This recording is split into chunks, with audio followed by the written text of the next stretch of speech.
Hello viewers, welcome to E test YouTube channel. Viewers, आज की इस वीडियो में सीनियर ऑडिटर 2018 का पार्ट 4 डिस्कस करेंगे। सीनियर ऑडिटर का ये paper federal public service commission FPSC ने 2018 में मुनक्किद किया था। सीनियर ऑडिटर के 3 पार्ट्स पहले हम डिस्कस कर चुके हैं जो कि ई टेस्ट चैनल पे मौजूद हैं। इसके अलावा इस वीडियो के लिंक में भी आपको तमाम पार्ट्स के लिंक मिल जाएंगे और इस वीडियो के एंड में आपको एक प्लेलिस्ट मिलेगी जिसमें सीनियर ऑडिटर के तमाम पेपर्स, तमाम past papers, most repeated questions उस प्लेलिस्ट में शामिल हैं। वहां से आप फर्दर सीनियर ऑडिटर की तैयारी कर सकते हैं। चलते हैं, क्वेश्चंस को स्टार्ट करते हैं। काफी डिफिकल्ट पेपर था, कोशिश करते हैं इसे सॉल्व करने की। Question number 71, which of the following usually is least important as a major of short term liquidity? Cash flow from operating activities. Option B is correct answer. Question number 72, which of the following business would be most likely use process costing? A macaron frozen orange juice. Option C is correct answer. Question number 73, goodwill should be classified as a intangible asset. Goodwill जो होती है ये एक intangible asset है।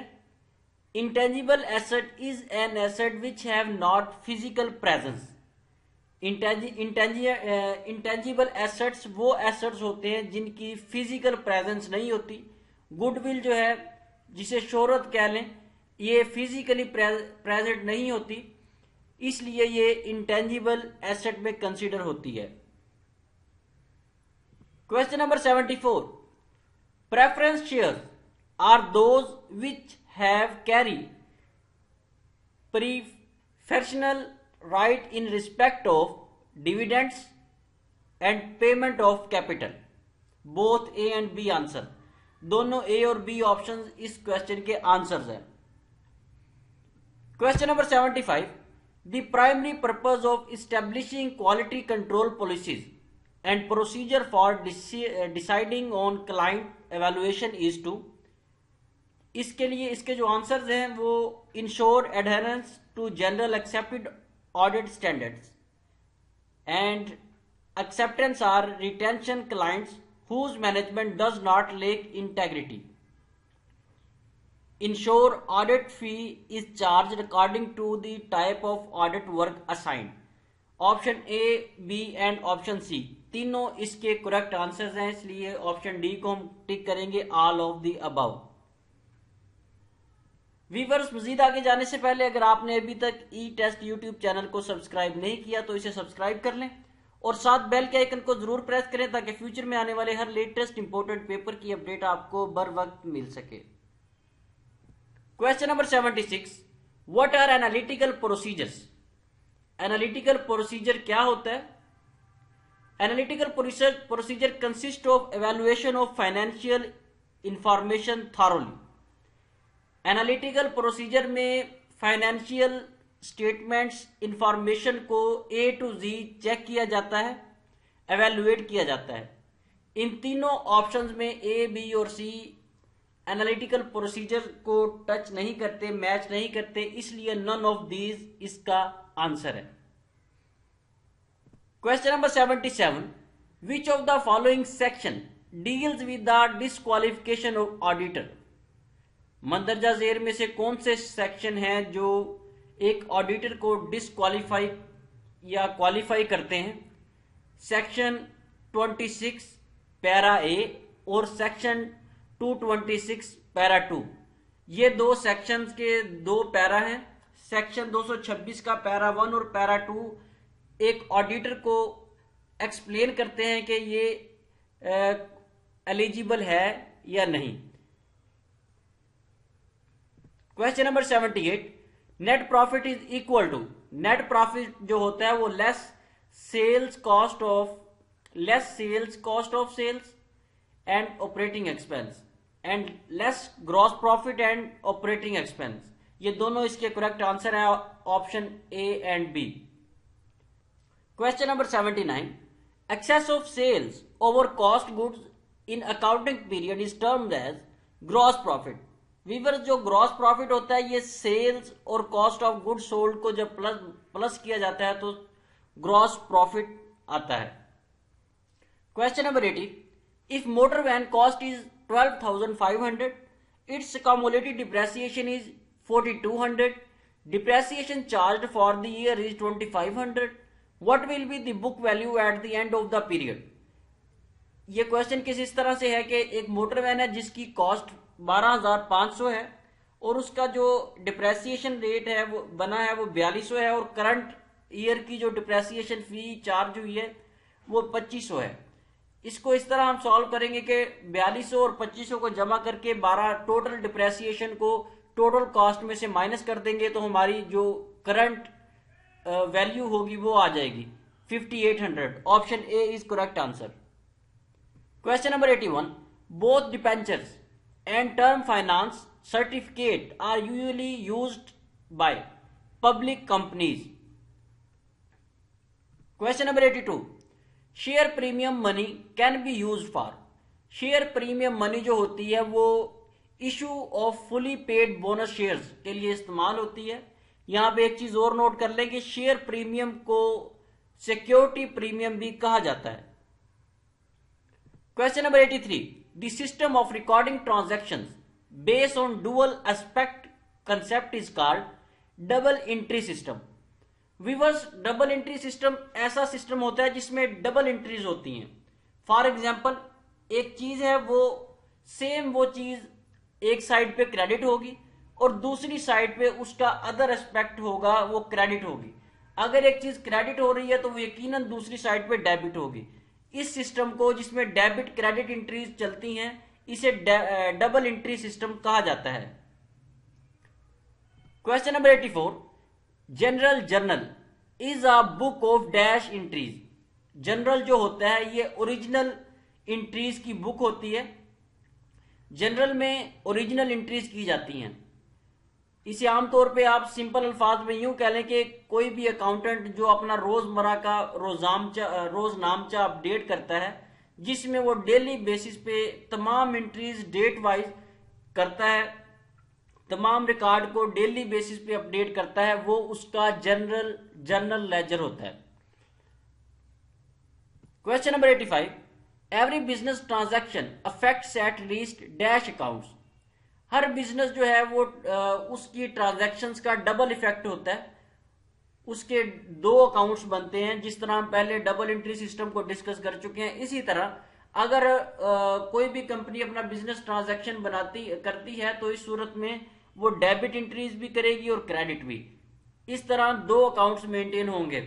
एक party का account होगा, एक कंपनी का अकाउंट होगा. जो चीज कंपनी के अकाउंट में डेबिट हो रही है वो पार्टी के अकाउंट में क्रेडिट हो रही होगी. Question number 86. Public company should start business only after getting certificate of commencement of business. Question number 87. The ability of a firm to convert an asset to cash is called liquidity. कोई भी organisation है, firm है, कोई company है, उसकी assets को cash में convert करने की जो एबिलिटी है इसको लिक्विडिटी कहा गया है. Question number 88. Which of the following business form of business organization is least regulated?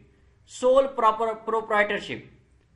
Viewers आम रूटीन में हम देखते हैं कि बहुत सारे लोग मुख्तलिफ शॉप्स मुख्तलिफ बिजनेस चला रहे हैं जिनके लिए उन्हें किसी किस्म का कोई लीगल डॉक्यूमेंट रजिस्टर्ड करवाना नहीं पड़ा.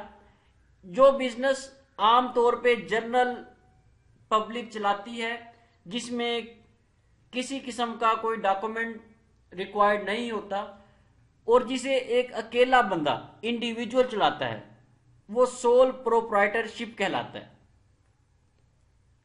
Question number 89. Which of the following is the acronym of for gap? Weavers gap stands for generally accepted accounting principle. इसको सादा अल्फाज में इसकी डेफिनेशन आप इस तरह कर सकते हैं. गैप जो है ये एक कैलकुलेशन है अकाउंटिंग रूल्स की गैप में मुख्तलिफ रूल्स एंड रेगुलेशंस हैं जो फाइनेंशियल रिपोर्टिंग के वक्त यूज किए जाते हैं। कोई भी रिपोर्ट तैयार की जाती है फाइनेंशियल, वो gap generally accepted accounting principles के रूल्स एंड रेगुलेशंस को मद्देनजर रखते हुए तैयार की जाती है। Question number 90, the difference between investments market value and it's cost is called the net present value of the investment. इसको आप यूं कह लेंगे सादा अल्फाज में, कैश इनफ्लो और कैश आउटफ्लो, इसके दरमियान जो डिफरेंस होता है इसको एनपीवी कहा जाता है। NPV mean net present value. Cash का इन और आउट जो है, एक कंपनी है उसमें कैश इन्वेस्ट जो किया जाता है, उसके बाद जो प्रॉफिट होता है, इसके दरमियान जो डिफरेंस होता है इनफ्लोज एंड आउटफ्लोज में, इसको एनपीवी कहा गया है। Question number 91, what is compiler? A compiler is a special program that processes statements written in a particular programming language and turns them into matching language. Option A is correct answer. Question number 92, which of the following is both input and output device? चार option दिए गए और कहा गया है कि इन चारों में से वो कौन सी डिवाइस है, कौन सी मशीन है जो इनपुट डिवाइस भी है और आउटपुट डिवाइस भी है। वीवर्स, मोडेम इनपुट डिवाइस भी है और आउटपुट डिवाइस भी है। Question number 93, which of the following machine independence programming language high level language? Question number 94, dash are used in third generation computers instead of transistor. Third generation computer में transistors की जगह पे integrated circuit का इस्तेमाल किया जाता है, ICs का। Question number 95, who invented the first computer? Most repeated question है, बहुत से पेपर्स में ये क्वेश्चन पूछा गया है। कंप्यूटर चार्ल्स बेबेज ने इजाद किया। Question number 96, what is smallest and largest font size available in font size tool on formatting tool ball? Sizes दिए गए, पूछा गया कि इनमें सबसे स्मॉलेस्ट और सबसे बड़ा फॉन्ट साइज कौन सा है? None of these. Question number 97, to remove selected paragraph और कैरेक्टर फॉर्मेटिंग। किसी सिलेक्टेड पैराग्राफ को या कैरेक्टर्स को, वर्ड्स को रिमूव करने के लिए जो शॉर्ट कमांड यूज होती है शॉर्टकट की, वो कंट्रोल प्लस स्पेस बार है। Question number 98, there are dash bits in one byte. एक बाइट में 8 बिट्स होते हैं। वीवर्स, बाइट्स, बिट्स, निबल, ये तमाम जो यूनिट्स हैं इसको आप तैयार कर लें। बहुत से पेपर्स में ये यूनिट पूछे गए हैं, आपको ये तमाम यूनिट आने चाहिए ताकि एग्जामिनर कोई भी क्वेश्चन पूछे तो आपको पता हो कि बिट, बाइट, निबल, इसकी कैलकुलेशंस क्या हैं। Question number 99, UNIVAC stands for universal automatic computer. Question number 100, to produce high quality graphics in colour you would want use. High graphics colours के लिए, हाई रेजोल्यूशन के लिए प्लॉटर का इस्तेमाल किया जाता है। जी व्यूअर्स, ये 100 क्वेश्चन थे जो सीनियर ऑडिटर 2018 के पेपर से लिए गए थे और कोशिश किया कि आपके साथ तमाम क्वेश्चंस को करेक्ट डिस्कस किया जा सके। अगर किसी क्वेश्चन के आंसर में कोई मिस्टेक हो तो काइंडली कमेंट सेक्शन में क्वेश्चन नंबर के साथ करेक्ट आंसर जरूर मेंशन कीजिएगा। वीडियो पसंद आए, हमारी स्ट्रगल अच्छी लगे तो इसे लाइक और शेयर जरूर करें और कमेंट सेक्शन में अपनी सजेशन जरूर दें। नेक्स्ट वीडियो में लेटेस्ट पेपर के साथ दोबारा मिलते हैं। अल्लाह हाफिज।